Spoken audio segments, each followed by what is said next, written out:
마가복음 3장. 예수께서 다시 회당에 들어가셨다. 그런데 거기에 한쪽 손이 오그라든 사람이 있었다. 사람들은 예수를 고발하려고 예수가 안식일에 그 사람을 고쳐주시는지를 보려고 예수를 지켜보고 있었다. 예수께서 손이 오그라든 사람에게 말씀하셨다. 일어나서 가운데로 나오너라. 그리고 예수께서 그들에게 말씀하셨다. 안식일에 선한 일을 하는 것이 옳으냐, 악한 일을 하는 것이 옳으냐, 목숨을 구하는 것이 옳으냐, 죽이는 것이 옳으냐. 그들은 잠잠하였다. 예수께서 노하셔서 그들을 둘러보시고 그들의 마음이 굳어진 것을 탄식하시면서 손이 오그라든 사람에게 말씀하셨다. 손을 내밀어라. 그 사람이 손을 내미니 그의 손이 회복되었다. 그러자 바리새파 사람들은 바깥으로 나가서 곧바로 헤롯 당원들과 함께 예수를 없앨 모의를 하였다. 예수께서 제자들과 함께 바닷가로 물러가시니 갈릴리에서 많은 사람이 따라왔다. 또한 유대와 예루살렘과 이두메와 요단강 건너편과 그리고 두로와 시돈 근처에서도 많은 사람이 그가 하신 모든 일을 소문으로 듣고 그에게로 몰려왔다. 예수께서는 무리가 자기에게 밀려드는 혼잡을 피하시려고 제자들에게 분부하여 작은 배 한 척을 마련하게 하셨다. 그가 많은 사람을 고쳐주셨으므로 온갖 병으로 고통받는 사람들이 누구나 그에게 손을 대려고 밀려들었기 때문이다. 또 악한 귀신들은 예수를 보기만 하면 그 앞에 엎드려서 외쳤다. 당신은 하나님의 아들입니다. 그러면 예수께서는 나를 세상에 드러내지 말아라 하고 그들을 엄하게 꾸짖으셨다. 예수께서 산에 올라가셔서 원하시는 사람들을 부르시니 그들이 예수께로 나와왔다. 예수께서 12를 세우시고 그들을 또한 사도라고 이름하셨다. 이것은 예수께서 그들을 자기와 함께 있게 하시고 또 그들을 내보내어서 말씀을 전파하게 하시며 귀신을 쫓아내는 권능을 가지게 하시려는 것이었다. 예수께서 12를 임명하셨는데 그들은 베드로라는 이름을 덧붙여 주신 시몬과 전둥의 아들을 뜻하는 보아너게라는 이름을 덧붙여 주신 세베대의 아들들인 야고보와 그의 동생 요한과 안드레와 빌립과 바돌로메와 마테와 도마와 알페오의 아들 야고보와 다데오와 열혈당원 시몬과 예수를 넘겨준 가룟 유다이다. 예수께서 집에 들어가시니 무리가 다시 모여들어서 예수의 일행은 음식을 먹을 겨를도 없었다. 예수의 가족들이 예수가 미쳤다는 소문을 듣고서 그를 붙잡으러 나섰다.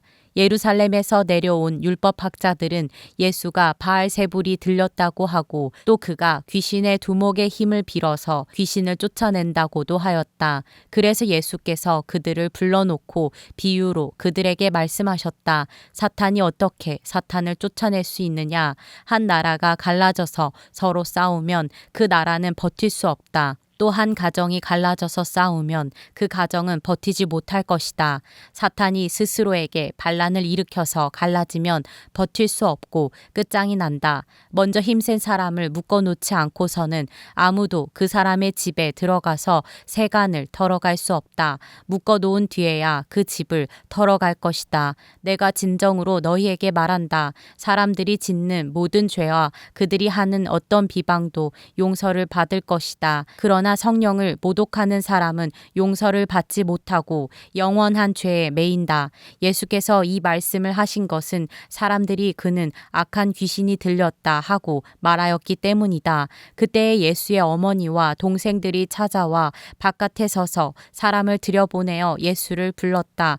무리가 예수의 주위에 둘러앉아 있다가 그에게 말하였다. 보십시오. 선생님의 어머니와 동생들과 누이들이 바깥에서 선생님을 찾고 있습니다.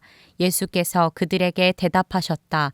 누가 내 어머니이며 내 형제들이냐? 그리고 주위에 둘러앉은 사람들을 둘러보시고 말씀하셨다. 보아라, 내 어머니와 내 형제 자매들이다. 누구든지 하나님의 뜻을 행하는 사람이 곧 내 형제요, 자매요, 어머니다. 마가복음 4장. 예수께서 다시 바닷가에서 가르치기 시작하셨다.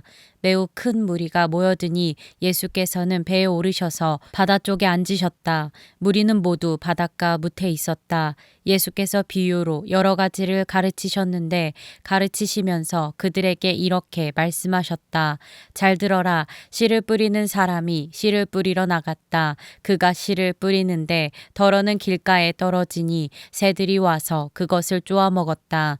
또 덜어는 흙이 많지 않은 돌짝밭에 떨어지니 흙이 깊지 않으므로 싹은 곧 나왔지만 해가 뜨자 타버리고 뿌리가 없어서 말라버렸다. 또 덜어는 가시덤불 속에 떨어지니 가시덤불이 자라 그 기운을 막아버려서 열매를 맺지 못하였다. 그런데 덜어는 좋은 땅에 떨어져서 싹이 나고 자라서 열매를 맺었다. 그리하여 30배, 60배, 100배가 되었다. 예수께서 덧붙여서 말씀하셨다. 들을 귀가 있는 사람은 들어라. 예수께서 혼자 계실 때에 예수의 주위에 둘러있는 사람들이 12 제자와 함께 그 비유들이 무슨 뜻인지를 예수께 물었다.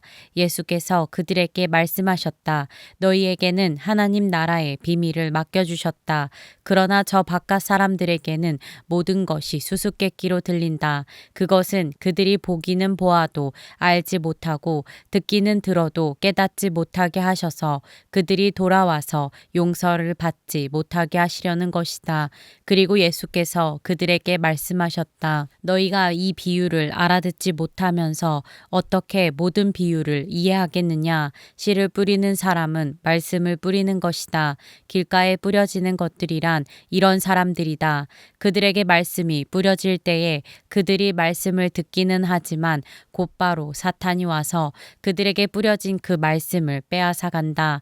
돌짝밭에 뿌려지는 것들이란 이런 사람들이다. 그들은 말씀을 들으면 곧 기쁘게 받아들이기는 하지만 그들 속에 뿌리가 없어서 오래가지 못하고 그 말씀 때문에 환난이나 박해가 일어나면 곧 걸려 넘어진다. 가시덤불 속에 뿌려지는 것들이란 달리 이런 사람들을 가리키는데 그들은 말씀을 듣기는 하지만 세상의 염려와 재물의 유혹과 그 밖에 다른 일에 욕심이 들어와 말씀을 막아서 열매를 맺지 못한다.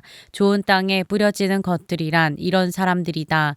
그들은 말씀을 듣고 받아들여서 30배, 60배, 100배의 열매를 맺는다. 예수께서 그들에게 말씀하셨다. 사람이 등불을 가져다가 말 아래에나 침상 아래에 두겠느냐? 등경 위에다가 두지 않겠느냐? 숨겨둔 것은 드러나고 감추어 둔 것은 나타나기 마련이다. 들을 귀가 있는 사람은 들어라. 예수께서 그들에게 말씀하셨다. 너희는 새겨 들어라. 너희가 되질하여 주는 만큼 너희에게 되질하여 주실 것이요 덤으로 더 주실 것이다. 가진 사람은 더 받을 것이요 가지지 못한 사람은 그 가진 것마저 빼앗길 것이다. 예수께서 또 말씀하셨다. 하나님 나라는 이렇게 비유할 수 있다. 어떤 사람이 땅에 씨를 뿌려놓고 밤낮 자고 일어나고 하는 사이에 그 씨에서 싹이 나고 자라지만 그 사람은 어떻게 그렇게 되는지를 알지 못한다. 땅이 저절로 열매를 맺게 하는데 처음에는 싹을 내고 그 다음에는 이삭을 내고 또 그 다음에는 이삭의 알찬 나달을 낸다. 열매가 익으면 곧 낫을 댄다. 추수 때가 왔기 때문이다. 예수께서 또 말씀하셨다. 우리가 하나님의 나라를 어떻게 비길까? 또는 무슨 비유로 그것을 나타낼까? 겨자씨와 같으니 그것은 땅에 심을 때에는 세상에 있는 어떤 씨보다도 더 작다. 그러나 심고 나면 자라서 어떤 풀보다 더 큰 가지들을 뻗어 공중의 새들이 그 그늘에 깃들일 수 있게 된다. 예수께서는 그들이 알아들을 수 있는 정도로 이와 같이 많은 비유로 말씀을 전하셨다. 비유가 아니면 말씀하지 않으셨으나 제자들에게는 따로 모든 것을 설명해 주셨다. 그날 저녁이 되었을 때에 예수께서 제자들에게 말씀하셨다. 바다 저쪽으로 건너가자. 그래서 그들은 무리를 남겨두고 예수를 배에 계신 그대로 모시고 갔는데 다른 배들도 함께 따라갔다. 그런데 거센 바람이 일어나서 파도가 배 안으로 덮쳐 들어오므로 물이 배에 벌써 가득 찼다. 예수께서는 고물에서 베개를 베고 주무시고 계셨다. 제자들이 예수를 깨우며 말하였다. 선생님, 우리가 죽게 되었는데도 아무렇지도 않으십니까?